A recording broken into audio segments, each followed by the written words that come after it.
Hello बच्चों, चलिए प्रश्न को पढ़ते हैं। विभिन्न ऊंचाइयों पर वायुमंडल का संगठन भिन्न भिन्न होता है, क्यों? तो आइए प्रश्न की मुख्य अवधारणा पे बात करते हैं। के अवधारणा कि वायुमंडल का अर्थ है वायु में उपस्थित सजीव तथा निर्जीव घटक। वायु में उपस्थित सजीव तथा निर्जीव घटक वायुमंडल का गठन करते हैं। वायुमंडल का गठन करते हैं। अब देखिए, अलग अलग ऊंचाइयों पर संगठन अलग अलग होता है, क्योंकि ऊंचाई के साथ साथ तापमान में परिवर्तन आता है। तापमान में परिवर्तन आता है जैसे मध्य मंडल में ताप ऊंचाई के साथ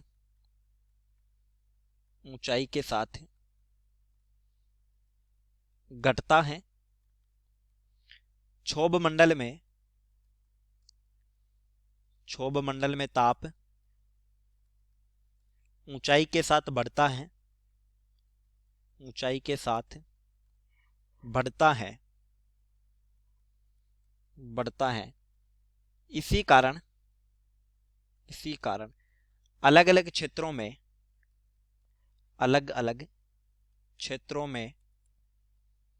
वायु दाब तथा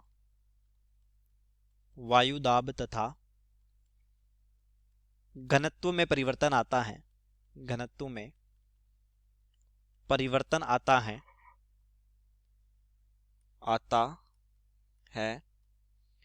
ऊपर जाने पर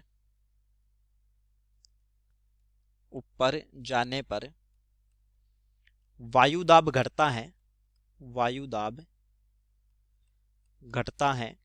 तो वायु द्रव्यमान भी घटता है। इस कारण अलग अलग संगठन होता है।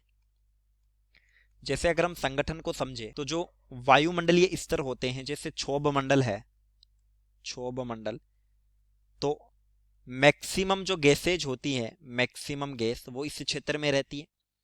समताप मंडल तो सुरक्षात्मक ओजोन परत जो होती है, ओजोन गैस, वो इस क्षेत्र में आती है।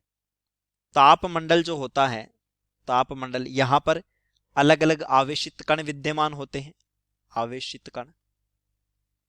तो इस तरह जो वायुमंडल का संगठन है वो अलग अलग है। तो चलिए, उम्मीद करता हूं प्रश्न समझ आया होगा। धन्यवाद।